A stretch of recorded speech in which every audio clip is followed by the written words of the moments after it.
Sometime during the third consecutive night, spent huddled over the toilet, insides heaving and shuddering as I vomit forth seemingly everything I'd ever eaten, I realise what's happening.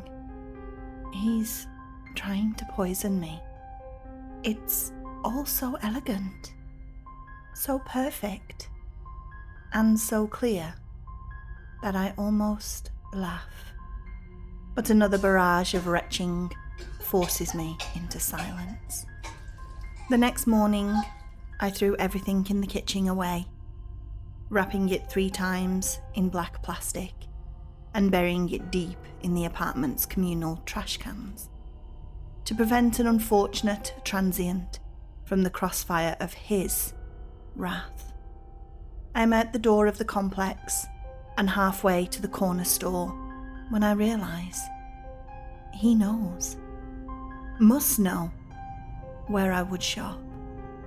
I pick a direction and walk, enjoying the chill winter air that soothes the ragged shreds of my inside. I turn at random intervals, following an improbable path out of my familiar neighbourhood, until I find a small shop with an unfamiliar name. Once inside, I hurriedly fill a small plastic basket. Brands that I never have eaten. Strange tins of ethnic ingredients I don't recognise. Foods that I'd never thought of buying. Soy milk, tofu. I can feel my stomach reborn in anticipation of an untainted meal. I prepare the meal in a fog of nervous anticipation, trying to focus on savouring the aromas and the grease-spitting sounds of the frying pan. It tastes clean, but then, so has every other meal before this.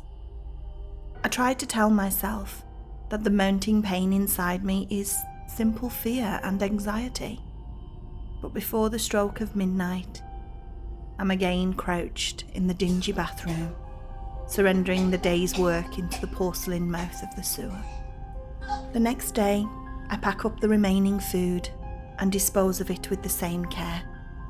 I eat out that day, layering debt onto the last of my credit cards at restaurants on the opposite side of town. He is more clever than I could ever imagine, and I am awash in despair as I spend another sleepless night, gagging and sobbing on the tile floor. I imagine the algorithm, the perfect predictive models at his disposal, brilliantly charting my every move across the city. Every time I thought I'd outwitted him, I was willingly walking into his web. I buy a candy bar from a vending machine in a theatre and hold it close like a talisman.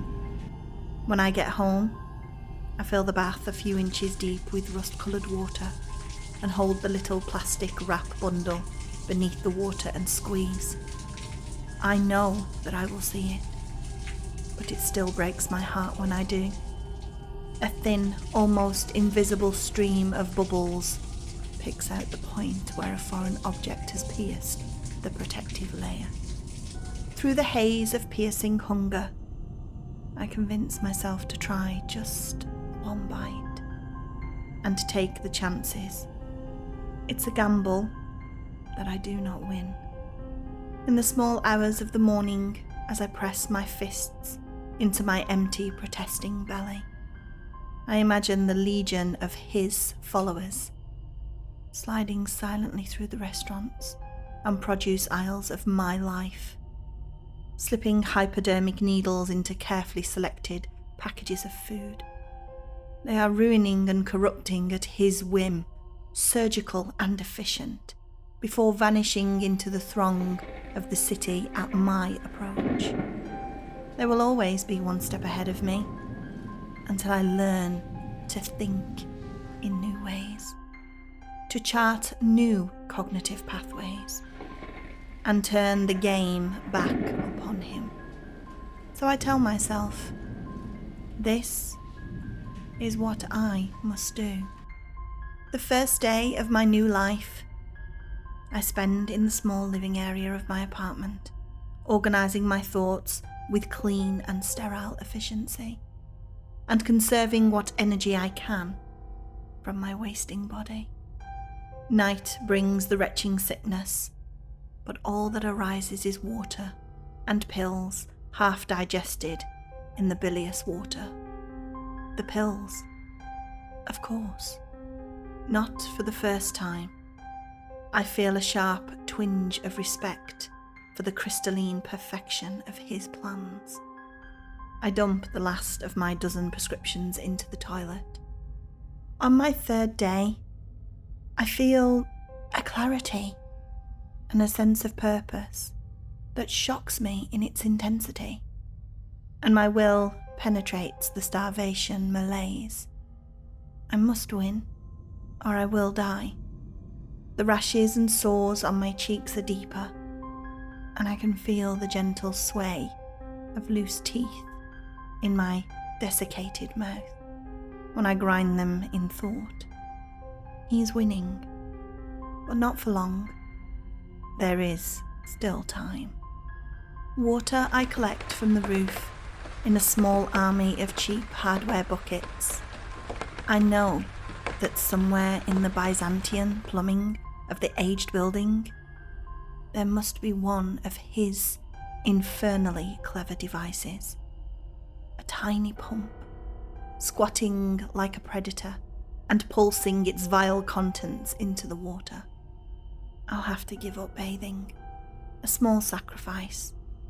The rainwater will keep me alive for a while longer, but I must find a way to eat. The answer comes to me in small, unconnected puzzle pieces over the next few days. While gently working another loose molar from my bleeding gums, they suddenly snap together, and a warm, smothering blanket of epiphany coats my aching frame. The clattering of my teeth into the sink basin is like the ringing of bells.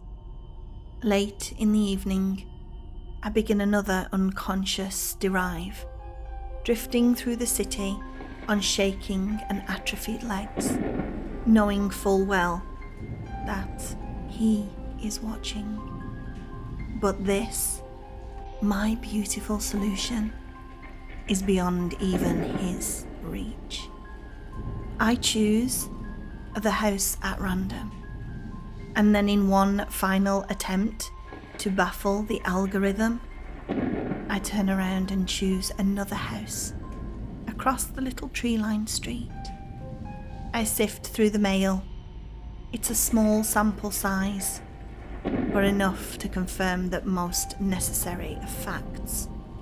A single occupant.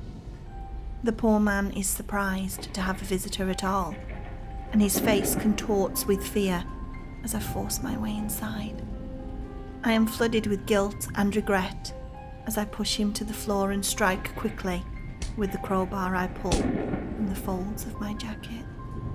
No, I must steel myself. This is his fault. He has brought us to this. And this poor man is just another of his victims. I make quick work of the meat. The muscle memories of summers spent hunting in the mountains, flaring up with each quick cut. I allow myself a quick bite, a feast to my shrunken and withered stomach. The iron and mineral salt taste floods my head like a vapour, and I bawl in relief like a child when I have the meat packed tight into my rucksack. I light a single candle on the top floor of the little house and turn the gas range on high. I'm not home yet. And when I hear the low rumble in the distance, the pulsing lights of the fire engines highlight the black cloud hanging in the sky. For the first time in more than a month, I sleep well. My body rapidly healing as pure, untainted nutrients penetrate my cells. I'm not yet well, but after a few more meals, I will be ready once more to fight him. I know I can beat him now. I know the algorithm can only predict the actions of my past self, bound by the laws and morals of the old world. That world is dead. I am a free man.